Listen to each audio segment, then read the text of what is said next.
Bismillahirrahmanirrahim. Assalamualaikum warahmatullahi wabarakatuh. Alhamdulillahirabbil alamin. Wa bihi nasta'in ala umurid dunya waddin. Wassalatu wassalamu ala asrofil anbiya'i wal mursalin. Sayyidina Muhammad wa ala alihi wa ashabihi ajma'in, amma ba'du.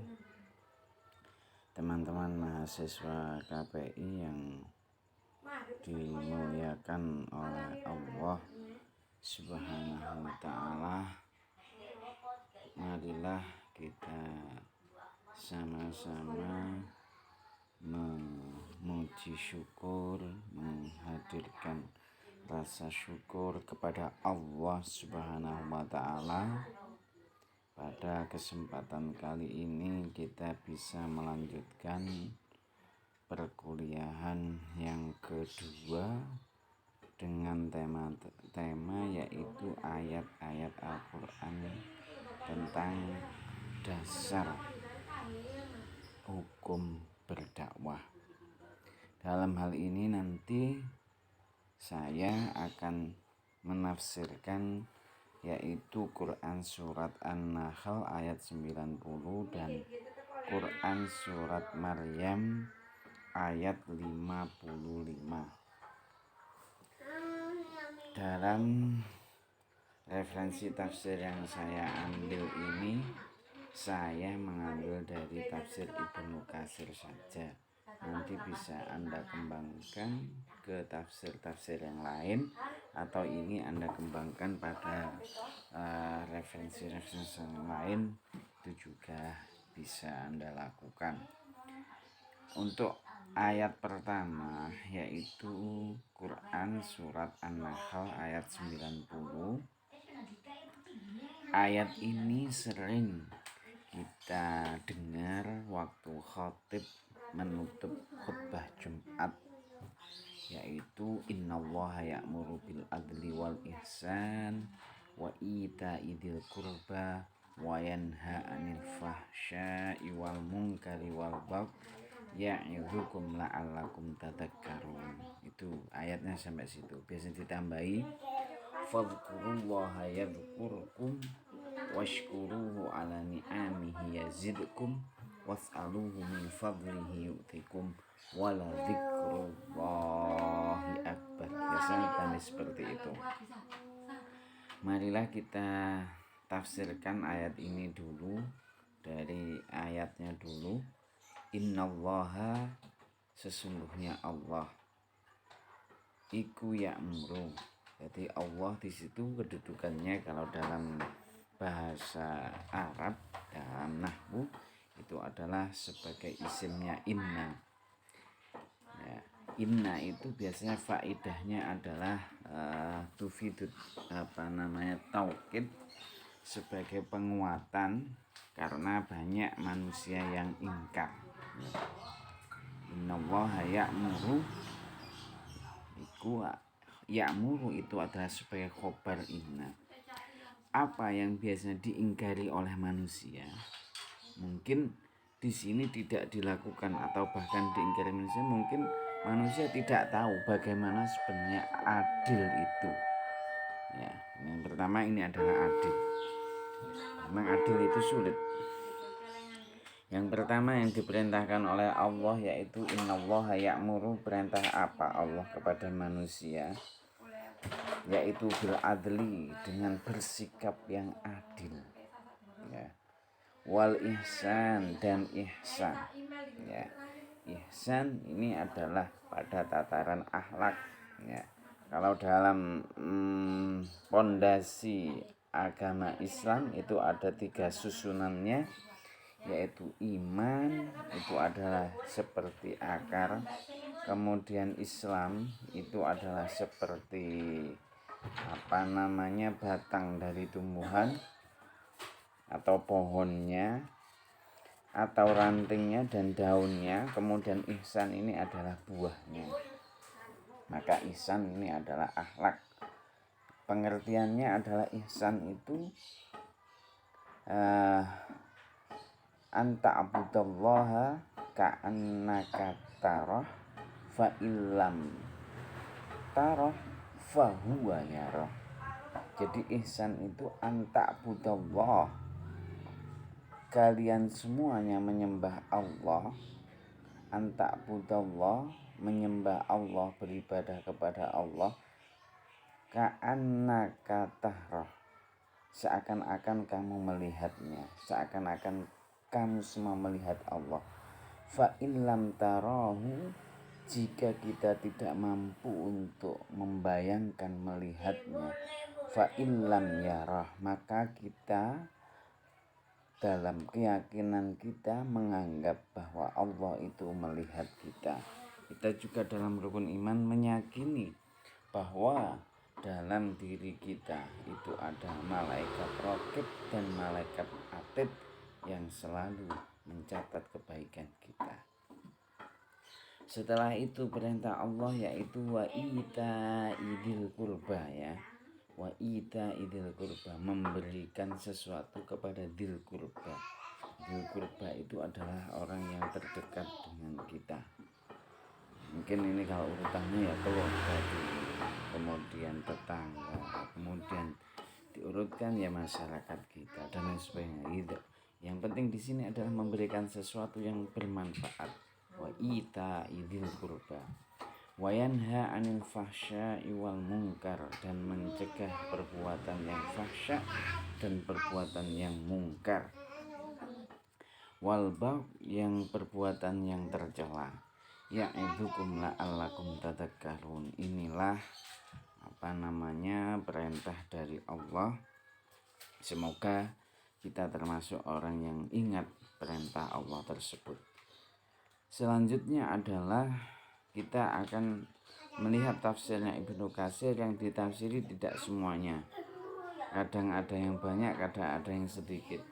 Di sini adalah makna bil adli. Apa al adlu itu? Yuhbiru ta'ala annahu ya'muru ibadahu bil adli, ya. Di atas Allah memberitahukan dalam ayatnya itu memerintahkan kepada hambanya untuk bersikap adil. Apa adil itu? Wa huwa al-qistu wal mawazina. Al-qistu juga adil. Mawazina itu adalah seimbang, seimbang. Wa yundhabu ilal ihsani, dan dianjurkan kepada perbuatan yang ihsan. Ihsan itu adalah perbuatan yang baik. Perbuatan yang baik di sini ditafsirkan lagi firman Allah kaqaulihi ta'ala wa in aqabtum fa'aqibu bimisli ma uqibtum bih. Apabila kita disakiti oleh seseorang, maka kita hanya sebenarnya dibolehkan membalas sesuai dengan apa yang orang menyakiti kita. Itu sebenarnya itu. Kalau lebih itu kita berdosa. Kalau kurang itu namanya ihsan, ya. Atau bahkan tidak membalasnya itu namanya ihsan.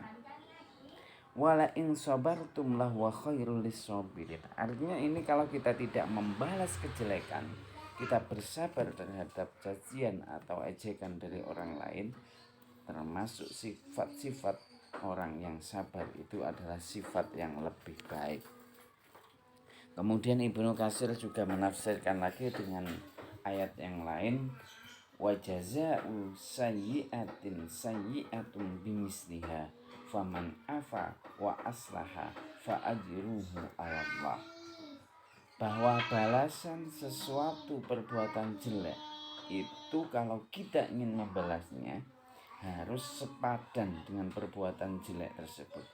Faman afa, maka barang siapa yang memaafkan, memberikan maaf, wa aslaha, bahkan membagusinya atau memberikan kebaikan kepadanya, fa ajruhu 'ala Allah, maka akan diberikan pahala yang banyak dari Allah Subhanahu wa ta'ala.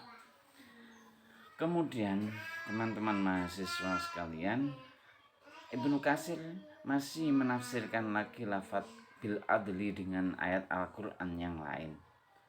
Wa qala ta'ala wal juruhu qisas faman tasaddaqa bihi fahuwa kafaratul lah. Nah, kisos ini adalah barang siapa yang misalkan menyakitinya itu memotong tangan orang lain, maka balasannya harus memotong tangan orang lain. Itu balasannya. Faman tasaddaqa bihi fahuwa kafaratullah. Ini ada penggantinya, kalau tidak dikisos maka ada kafarat ya. Ada denda ya. Memberikan pengganti kepadanya berupa uang atau yang senilai dengan tangannya tersebut, maka itu adalah sebagai kafarat penebus dosa. Itu yang dinamakan adil ya. Apabila disakiti maka membalasnya itu seperti sama ya, tidak boleh lebih. Ini gambaran adil menurut Ibnu Katsir dan ditafsirkan oleh ayat yang lain. Ila ghairi dzalik minal ayat, ila ghairi dzalik ya, contoh yang selain di atas tadi minal ayat dari beberapa ayat Al-Qur'an adalah ala syar'iyatil adli ya, yaitu untuk bersikap adil, wan nadbu ilal fadli, dan dianjurkan adalah menjadi manusia yang memberi keutamaan, manusia yang mempunyai kelebihan ya. Kemudian lagi bil adli, ini mengutip pendapat ulama yang lain. Wa qala Ali bin Abi Thalhah an Ibni Abbas innallaha ya'muru bil adli qala syahadatu alla ilaha illallah. Kita bersaksi bahwa Allah itu adalah Tuhan kita, maka itu termasuk sikap adil. Kita mau menyembah Allah, mau sholat, seperti kuliah ini ya. Kuliah ini tujuannya tidak lain, pada puncaknya adalah kita ingin mengetahui kekuasaan Allah. Kita ingin mengetahui ilmu Allah. Syahadatu alla ilaha illallah, bersaksi bahwa tidak ada Tuhan selain Allah, itu yang dinamakan adil menurut siapa tadi? Abi Thalhah. Ya ini. Kemudian waqala Sufyan ibnu Ainiyah ya. Sufyan ibnu Ainiyah ini mengatakan waqala Sufyan ibnu Ainiyah al-adlu fi hadza al-maudhi ya. Maaf, ini ada jaringannya agak error ya. Waqala Sufyan ibnu Ainiyah,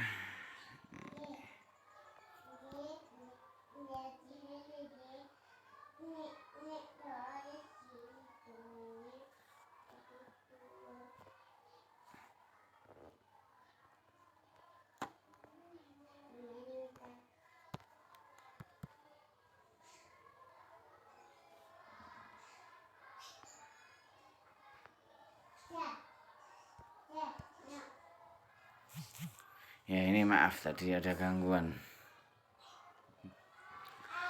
Kemudian tadi sampai pada waqala Sufyan ibnu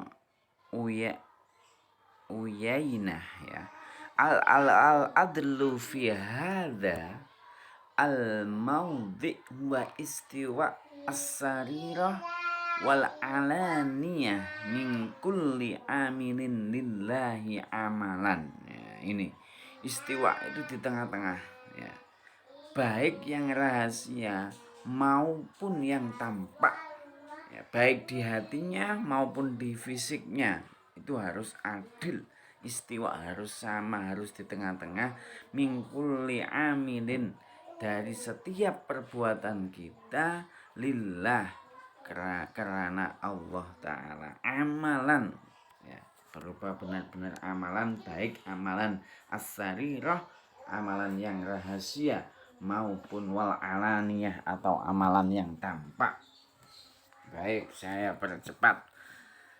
Setelah menafsirkan al-adl, Ibnu Katsir menafsirkan al-ihsan ya, berarti ini dasar-dasar hukum untuk berdakwah itu adalah kita harus bersikap adil ya. Jadi tadi itu harus meyakinkan bagaimana manusia itu mengetahui bahwa Allah itu Tuhannya. Ya caranya kan harus berdakwah.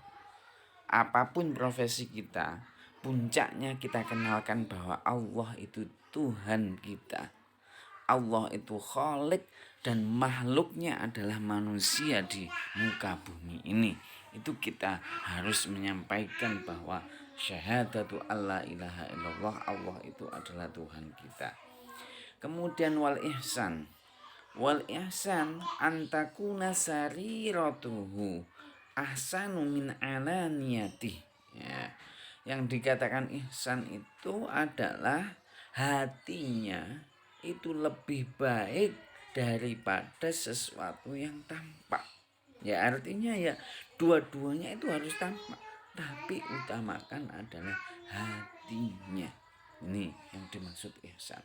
Ihsan ini adalah memang puncak dari ibadah, itu adalah ihsan. Dilihat Allah, tidak dilihat Allah, kita tetap berbuat baik. Kemudian wal fasya wal munkar antakuna ala niyatihi ahsan min sariratihi. Kita bisa mengetahui orang berbuat fasya wal munkar karena tampak. Ya. Itu karena tampak, ya. Karena tampak ahsan min sarirati, lebih baik daripada yang dirahasiakan. Baik, selanjutnya wa ita idil kurba. Wa ita idil kurba. Ternyata di sini Ibnu Katsir menafsirkan bukan memberikan sesuatu kepada keluarga dekat kita, tetapi ya'muru bisillatil arham. Ya, ternyata perintah untuk selalu silaturahim, ya, yaitu menyambung hubungan kekerabatan, ya. Silatul arham yang ada hubungannya dengan rahim, ya, dengan keturunan, ya, itu harus kita sambung, jangan kita putuskan. Kama qala wa atidal kurba haqqahu wal miskina wa benas sabili wala tubadzir tabdira, dan berikanlah hak, ya, zal kurba kepada keluarga dekat kita. Jadi kita mendapatkan harta itu sebenarnya di situ ada haknya keluarga kita, keluarga yang paling dekat, ya, mulai dari kalau kalian nanti sudah mempunyai istri, mulai dari istri kalian, orang tua kalian, kemudian anak kalian, ya, itu. Jadi dimulai diurut gitu. Itu harus kita berikan haknya. Wal miskina, dan orang miskin, wabenas sabili, dan ibnu sabil, yaitu orang yang menuntut ilmu bisa, atau orang yang berjuang di agamanya Allah itu bisa. Wala tubadzir tabdira, dan janganlah berbuat mubadzir. Kemudian selanjutnya wayanha 'anil fahsya'i wal munkar. Jadi Allah itu mencegah perbuatan yang fahsya wal munkar. Apa al fahsya itu? Menurut Ibnu Katsir adalah fal fawahis itu muharramatun. Yang dimaksud dengan fahsya itu adalah segala sesuatu yang diharamkan oleh Allah, itu namanya fahsya. Kemudian wal munkarat adalah perbuatan haram yang dilakukan, itu namanya mungkarat. Walihada qala fil maudhi akhar, dalam ayat lain Allah berfirman qul innama harrama rabbiyal fawahisha ma dhahara, maka Allah mengharamkan perbuatan fahsya yang ditampakkan, perbuatan haram yang ditampakkan. Jadi perbuatan haram yang tidak ditampakkan itu namanya fahsya. Kemudian mungkar atau orang ingkar itu adalah menampakkan perbuatan yang haram tadi. Kemudian wayanhanil fahsya mungkar wal bagya. Al bagyu itu artinya adalah al udwan ala nas, ya. Kalau tadi adalah fahsya itu adalah perbuatan yang haram tapi tidak ditampakkan. Kemudian kalau mungkar itu perbuatan haram ditampakkan. Wal bagyu itu adalah nantang, ya, manusia yang nantang, yang memusuhi, ya, atau senang dengan perbuatan baik tadi, ya. Wal adwan 'alan nas. Wa qad jaa fil hadis ma min dzambin ajdaru ayu ajjalallahu uqubatahu fid dunya ma'a ma yudakhiru li sahibi fil akhirah minal bagi wa qati'atir rahim. Dosa yang paling berat yaitu al-bughyu, yaitu al-bughyu wis ngerti lek iku haram kok malah ditantang gitu ya. Kok malah dilakoni. Lek emang tadi menampakkan tapi iki ngenyek wong ngene gak apa-apa gitu. Obat gitu ngenyek tetap dilakoni. Wakoti atir rahim, dan memutus silaturahim itu adalah dambun yang paling dasar atau paling dibenci oleh Allah, dan siksanya itu tidak menunggu di akhirat, maka langsung disiksa di dunia.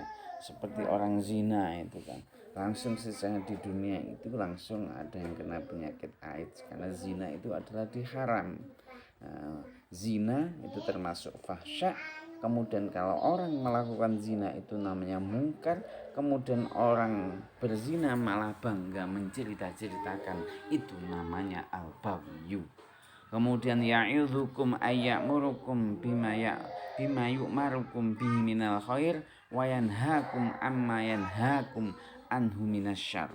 Jadi yang dimaksud ya'idzukum itu adalah memerintahkan dengan sesuatu. Tadi sesuatu yang diperintahkan oleh Allah, yaitu dengan memerintah kepada kebaikan dan mencegah kepada kemungkaran atau kejelekan. La'allakum tadzakkarun, menurut Sa'bi Ansati Rubni Syakal, Sami itu Ibnu Mas'ud yaqul inna ajma'a ayah fil Qur'an fi suratin Nahl innallaha ya'muru bil adli wal ihsan. Sampai ayat ini adalah kumpulan dari beberapa surat di dalam Al-Qur'an, itu terkumpul dari ini. Jadi puncak dari ibadah di sini adalah ini. Kalau bisa memerintahkan kepada berbuat adil, berbuat ihsan, wa ita'idil qurba, jadi bersilaturahim, wa yanha 'anil fahsya'i wal munkar wal bagh, itu wa yanha 'anil fahsya', ya, wa yanha mencegah perbuatan yang haram. Kemudian orang yang melakukan perbuatan haram, orang yang tetap melakukan haram, kalau kita bisa melakukan semua itu, maka ini sampai dipesankan dalam tiap akhir khutbah Jumat, karena ini adalah kumpulan dari beberapa makna Al-Quran, artinya kumpulan dari inti ajaran Islam. Ini adalah dasar hukum kita disuruh berdakwah adalah pada ayat ini. La'alakum tadzakkarun lagi.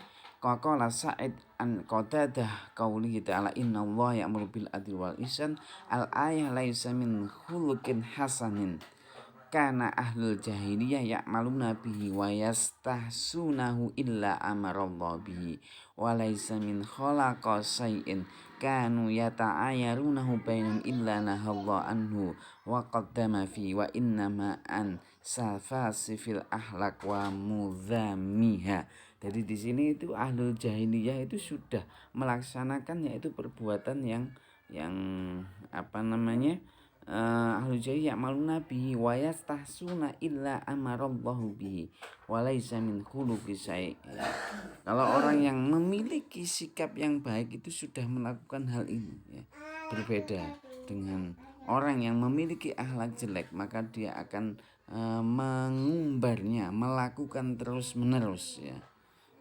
Jadi di sini ditegaskan bahwa la'allakum tadzakkarun, bahwa Allah itu melarang orang yang berbuat akhlak sayyi'ah, akhlak yang buruk.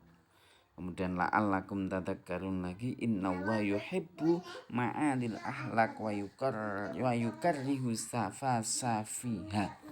Allah itu sangat suka dengan orang yang berakhlakul karimah dan sangat benci kepada akhlak yang tidak baik. Kemudian pada ayat selanjutnya tadi surat Maryam, wa kana ya'muru ahlahu bis sholati waz zakati wa kana 'inda rabbih mardiyya.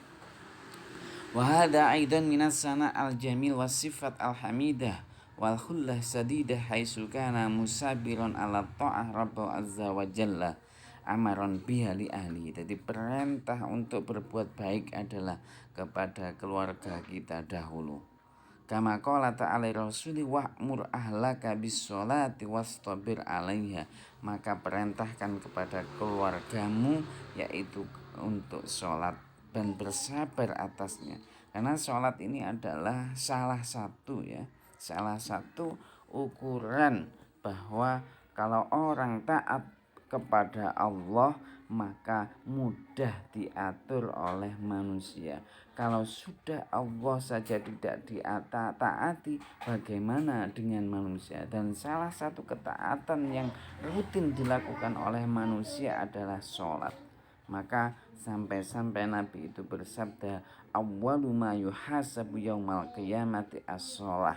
Pertama yang dihisab pada yaumul qiyamah adalah sholat. Apabila sholatnya bagus maka yang lainnya itu tidak disiksa oleh Allah. Tapi puncak dari sholat itu adalah tidak melakukan perbuatan tadi al-fahsya wal munkar wal bagh. Tetapi kalau melakukan perbuatan fahsya wal munkar wal bagh itu berarti ihsannya masih belum sempurna. Ayat Al-Quran lagi wa kana ya'muru ahla bis-sholati waz zakati wa kana 'inda rabbihim itu firman Allah Ta'ala, ya ayyuhalladzina amanu qu anfusakum wa ahlikum nara wa quduhan nas wal hijarah 'alaiha malaikatun giladun syidadun la ya'sunallaha ma amarahum wa yaf'aluna ma yu'marun. Ai murruhum bil ma'ruf wanhuhum 'anil munkar wala tad'uhum hamlan fatakuluhum annar yaumal qiyamah. Memang kewajiban kita adalah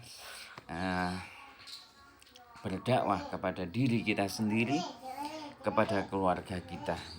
Waquduhan nas wal hijarah, dan agar manusia itu jauh dari siksa neraka, yaitu yang dijaga oleh malaikat yang sangat keras, yang sangat sangat disiplin, mungkin sangat suaranya seperti itu, yang menggetarkan, yang tidak pernah maksiat kepada Allah dan melakukan apa saja yang diperintah oleh Allah.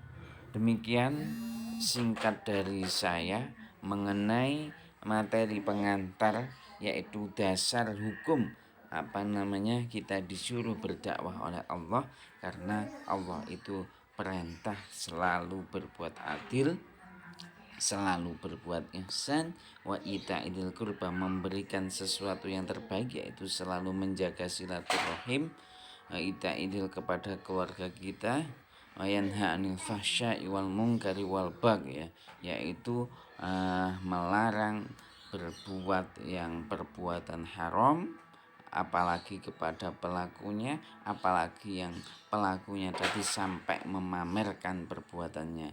Dan perintah yang diutamakan dalam berdakwah yaitu adalah perintah sholat, dan kemudian disertai oleh zakat, karena sholat adalah salah satu ukuran kalau manusia itu mau taat kepada Allah. Kalau Allah sudah ditaati, kita yakin makhluk yang lain pasti ditaati. Demikian pengantar dari saya, semoga menjadi ilmu yang bermanfaat. Wassalamualaikum warahmatullahi wabarakatuh.